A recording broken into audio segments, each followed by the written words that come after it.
Good evening प्यारे बच्चों। आज मैं लाई हूँ through the eyes of traveller का पार्ट 4 और इसमें हम कवर करेंगे अल बिरूनीज़ की बुक जो है किताबुल हिंद, उसके जो कंटेंट्स हैं, उसके जो फीचर्स हैं और उसके जो थॉट्स हैं फॉर द इंडियन सोसाइटी, वो हम आज कवर कर लेंगे। इट्स मीन्स अल बिरूनी का पूरा टॉपिक हम आज कवर कर लेंगे। अल बिरूनी की जो बुक किताबुल हिंद है, पहले तो आपको यही लर्न करना है कि अल बिरूनी की बुक का नाम क्या है, किताबुल हिंद। और ये अरेबिक में रिटन है और बहुत सिंपल और lucid means easy to understand है, ठीक है। और वॉल्यूनिमस टेक्स्ट है। वॉल्यूनिमस मीन्स काफ़ी ज़्यादा कंटेंट्स हैं इसमें, जिसमें कि 80 चैप्टर में डिवाइड है। और सब्जेक्ट क्या क्या है इसके, सबसे पहले एस्ट्रोनॉमी है, मेट्रोलॉजी है। एस्ट्रोनॉमी आपको पता ही है, स्टार्स की स्टडी। मेट्रोलॉजी साइंस की टर्म से रिलेटेड, मेजरमेंट से रिलेटेड, रिलीजन से रिलेटेड है। Iconography, sign study,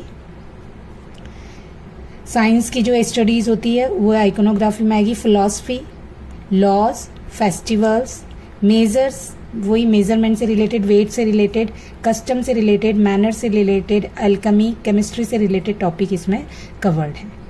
now method of writing, how he wrote his book. Al Biruni ने अपनी बुक को लिखने के लिए एक अलग ही मेथड यूज़ किया हर चैप्टर में।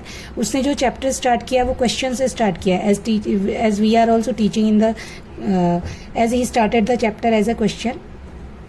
और बाद में उसने पहले क्वेश्चन से स्टार्ट किया है कि आपने क्या आपने ये देखा है, क्या आप ये जानते हैं, लाइक दिस। और उसके बाद उसने उसको डिस्क्राइब करा है, ठीक है, based on Sanskrit tradition. Sanskrit में जो भी उसने पढ़ा है उसके अकॉर्डिंग उसने उसे डिस्क्राइब किया, concluding with a comparison with other culture. अब जैसे जो भी वो कल्चर, जो भी वो इंडियन सोसाइटी के बारे में पढ़ रहा है, उसको फिर वो कंपेयर कर रहा है दूसरे कल्चर के बारे में।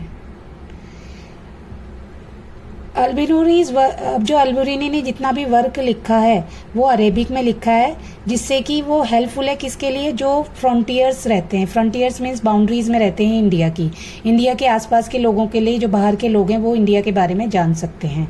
और वो किस चीज़ से फेमिलियर था, वो संस्कृत, पाली और प्राकृत लैंग्वेजेस को उसने जान लिया था उसने, और उस सबको उससे संस्कृत का, पाली का और प्राकृत का सब चीज़ का नॉलेज हो गया था। तो इससे उसने जो भी फैबल्स थी, फैबल्स में जो स्टोरीज होती हैं, हिंदी में उसे दंत कथाएँ बोलते हैं। फैबल्स मीन्स लोक कथाएँ, जैसे कि इंडिया में कछुआ और खरगोश की कहानी है, या सत्यवादी हरिश्चंद्र की कहानी है। इस टाइप के जो फैबल्स होते हैं कि जो लोकल लोगों के लिए फेमस होते हैं, और उससे लेकर एस्ट्रोनॉमी और मेडिसिन तक के काम की उसको पता चल जाता है जब उसे संस्कृत आती है, पाली आती है, प्राकृत आती है। और वो क्रिटिकल भी है, किस चीज़ के लिए क्रिटिकल है कि मतलब उसने बहुत सारी चीज़ों में जो रिटर्न वर्क है इंडिया का, उसके लिए वो कहीं कहीं पर क्रिटिक्स भी करता है, बुराइयां भी करता है और उन्हें वो सुधारना भी चाहता है। Now the term blue box is there in your NCERT. In that box term Hindu was referred. Hindu जो वर्ड है वो कहाँ से आया है, it is a Persian word, ठीक है, जब यूज़ किया जाता था 6th से 5th सेंचुरी में। और ये इसका जो पर्शियन वर्ड किस चीज़ के लिए यूज़ किया जाता था, जो रिवर सिंधु, इंडस रिवर के जो ईस्ट में लोग रहते थे उनके लिए हिंदू वर्ड का यूज़ किया जाता था। और बाद में अरब लोगों ने इस जगह को क्या कहना शुरू किया, अल हिंद, और वहाँ के लोगों को हिंदी। और टर्की जो पीपल थे, टर्क से जो पीपल आए थे, उन्होंने इसको क्या बोला, हिंदू बोला, और यहाँ की ज़मीन को हिंदुस्तान बोला, और जो लैंग्वेज यूज़ करते हैं उसे बोला हिंदावी। तो ये हमें पता चला कि हिंदी वर्ड कहाँ से आया है, it is started from the Persian. ये किसी रिलीजन से रिलेटेड नहीं था, बाद में ये जो हिंदू वर्ड था ना, ये केवल सारे लोगों के लिए यूज़ किया जाता था जो इंडस रिवर के ईस्ट में रहते थे। जैसे कि यहाँ पर इंडिया का जो मैप है,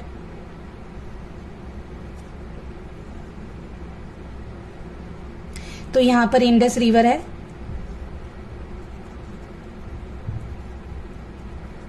इसके जो ईस्ट में लोग रहेंगे, ठीक है, अभी मैं मैप पूरा नहीं बना रही हूँ, तो यहाँ के लोगों को क्या बोला गया, हिंदू। ओके, नाउ अब अल बिरूनी ने क्या कोशिश करी है, जो भी मतलब कि उसने जो बाहर से वो आया है उसने उसको कनेक्ट करने की कोशिश करी है, कंपैरिजन करने की कोशिश करी है अपने कंट्री से, और उसने जो परेशानियाँ जो भी परेशानियाँ थी, बैरियर्स थे और अंडरस्टैंडिंग बैरियर्स थे, और उसको समझने में, यहाँ के जो इंडियन कल्चर को और एनवायरनमेंट को समझने में जो से बैरियर्स आए उसको उसने डिस्क्राइब करा है। उसने लिखा है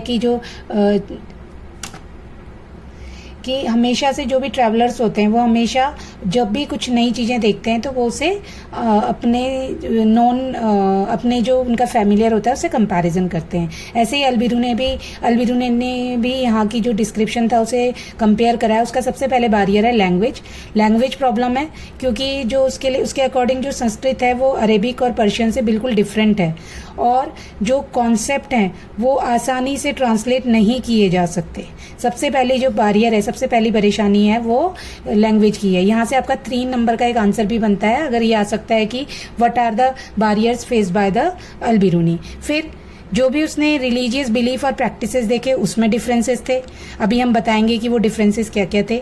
सेल्फ, अब जो उसको सबसे पहले ये लगा कि जब वो यहाँ पर आया तो उसे यहाँ पर अकेलापन फील हुआ कि यहाँ के लोगों ने उसे, जो लोकल पॉपुलेशन थी, उसे इजीली अडॉप्ट नहीं किया और उसके साथ मतलब कि इजीली उसको सारी चीज़ें बताई नहीं।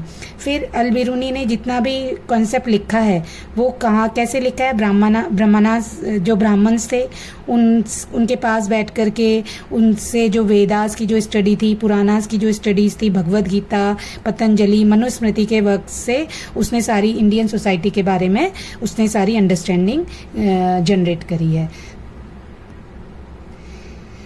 अब अल बिरूनी ने क्रिटिसिज्म किस चीज़ का करा है, उसने कास्ट सिस्टम का क्रिटिसिज्म करा है, और उसने ये भी बताया, कास्ट सिस्टम को बताया कि ये पैरेलल है अदर सोसाइटीज़ की। कास्ट सिस्टम जैसे इंडियन सोसाइटी क्लासेस में डिवाइड है, वैसे ही अदर सोसाइटीज़ भी अलग अलग पार्ट्स में डिवाइड थी। उसने पर्शिया का कंपैरिजन करा, उसने बोला पर्शिया जो सोसाइटी थी वो भी 4 पार्ट्स में डिवाइड थी, नाइट्स एंड प्रिंस, ठीक है, आर्मी और the king, Monks and the fire priest, Monks सन्यासी संत लोग, और फायर प्रीस्ट ऐसे होते हैं जैसे इंडिया में फायर को बहुत प्योर माना जाता है, ऐसे ही पर्शिया में ज्यूरिडिज्म के अंदर एक फायर को, मंदिरों में एक फायर वाला प्लेस होता है, उसे कंटिन्यूअस जलाए रहना होता है, तो उसके लिए एक पर्सन होता है, उसे फायर प्रीस्ट बोलते हैं, ठीक है। तो मॉन्क्स का सेकंड ग्रुप हो गया, जैसे इंडिया में ब्राह्मण्स का हो गया, लेकिन इंडिया में ब्राह्मण्स का पहला ग्रुप है और नाइट्स और प्रिंस का सेकंड क्लास है।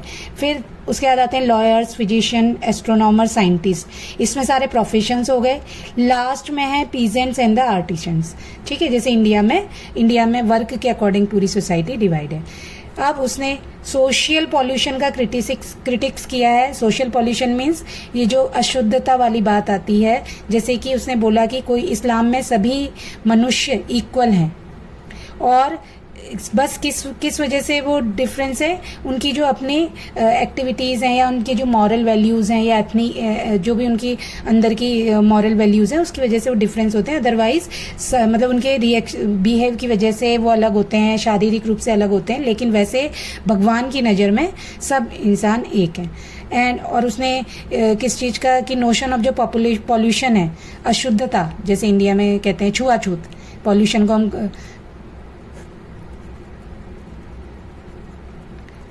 को हम डिस्क्रिमिनेशन मानेंगे। उसने जो ये पॉल्यूशन की बात करी है, अपवित्रता की बात करी है, उसे डिसअप्रूव करा है। उसने बोला, सीधे सीधे ये बात करी कि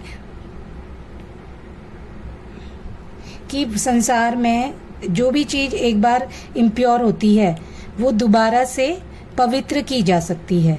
कैसे कि सन क्लींजेस द एयर, जो सन है वो हवा को क्लियर कर देता है, ऐसे ही सॉल्ट जो समुद्र का पानी होता है उसे अशुद्ध नहीं होने देता।